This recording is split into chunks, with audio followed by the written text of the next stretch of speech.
De tous les villages que Moulin Nasruddin avait visités au cours de ses voyages, il en était un particulièrement célèbre parce que ses habitants étaient forts en calcul. Il se trouva que Nasruddin y fut hébergé dans la maison d'un fermier. Le lendemain matin, il se rendit compte que ces gens n'avaient pas de puits. Chaque matin, une personne de chaque famille chargeait 1 ou 2 ânes de jarres vides et se rendait à un point d'eau à 1 heure de là. On remplissait les jarres et on les ramenait au village, ce qui prenait encore 1 heure. Est-ce que ce ne serait pas mieux d'avoir de l'eau dans le village demanda Nasruddin à son hôte. Bien sûr, dit l'autre, ce serait mieux, oui. L'eau me coûte tous les jours 2 heures de travail, pour l'âne et le garçon qui l'accompagnent. Ça fait chaque année 1460 heures si on compte les heures de l'âne et celles du garçon. Si l'âne et le garçon restaient à travailler au domaine, je pourrais planter un champ de citrouilles. Et j'en récolterais 457 par an. Je vois que vous savez calculer, dit Nasruddin, très admiratif. Mais pourquoi ne construisez-vous pas un canal qui amènerait l'eau de la rivière jusqu'au village? Si c'était aussi simple. Sur le chemin, il y a une colline à traverser. Si j'emploie mon âne et le garçon à construire un canal au lieu de les envoyer chercher de l'eau, ça peut prendre 500 ans, à raison de 2 heures par jour. Comme il doit me rester une trentaine d'années à vivre, alors les envoyer chercher de l'eau me coûte moins cher finalement.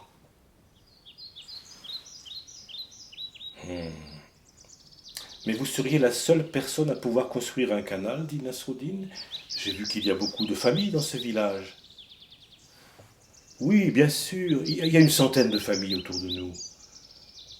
Si chaque famille envoyait chaque jour, pendant 2 heures, un âne et un garçon, le canal serait fait en 5 ans. Et si elle travaillait 10 heures par jour, le chantier serait terminé en 1 an. Mais pourquoi ne vas-tu pas voir les voisins pour leur proposer de vous mettre ensemble pour construire ce canal? Ah, tu sais, pour parler de choses importantes avec un voisin, il faut que je l'invite chez moi. Je dois lui offrir du thé, du halva, lui parler du temps, des dernières récoltes, de sa famille bien sûr, de ses fils, de ses filles, de ses petits-enfants. Après quoi, il faut lui offrir un repas. Et puis un autre thé, bien sûr. Et là, c'est lui qui me fera parler de ma famille, de ma maison, pour en arriver finalement au vif du sujet que nous pourrons traiter alors de la manière délicate qui convient. Bon, il faut compter une journée entière. Comme nous sommes une centaine de familles, je devrais parler à 99 ménages.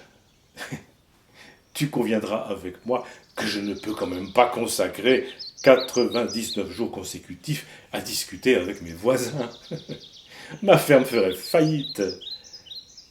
Non, au mieux je peux inviter un voisin par semaine. L'année comptant 52 semaines, ça veut dire qu'il me faudrait à peu près 2 ans pour les rencontrer tous.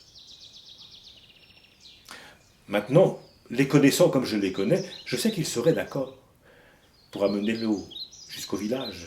Ils savent compter eux aussi, bien sûr. Et comme je les connais, je peux te certifier que chacun s'engagerait à participer s'il était sûr que les autres s'engagent aussi. Alors au bout de 2 ans de concertation, il faudrait recommencer depuis le début, les inviter chez moi, leur dire que tout le monde est d'accord pour participer.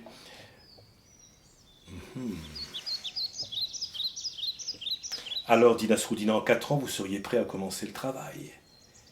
Et en 5 ans, le canal serait construit. Non, ça n'est pas si simple. Il y a un autre problème. une fois le canal construit. Tout le monde pourra profiter de l'eau, quelle qu'ait été sa contribution au chantier. Oui, dit Nasruddin, je comprends. Même si tu le voulais, tu ne peux pas surveiller tout le canal. Mais non, bien sûr, dit le fermier.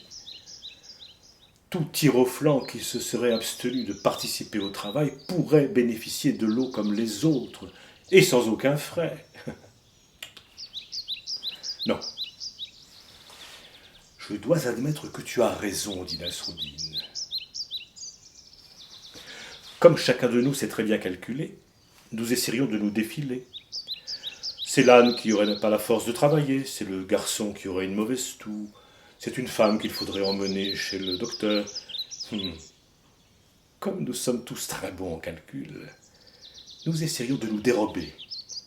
Et comme chacun de nous sait que les autres en feraient autant, personne n'enverrait ni son âne, ni son garçon pour travailler.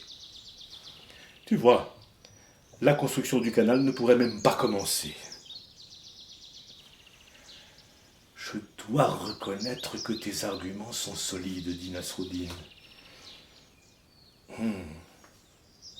Il demeura pensif un moment, et puis tout à coup il s'exclama « Mais je connais un village de l'autre côté de la colline qui a eu le même problème que vous. Ils ont un canal depuis 20 ans. » Ah oui, dit l'autre, oui, je sais, mais ils ne sont pas bons en calcul.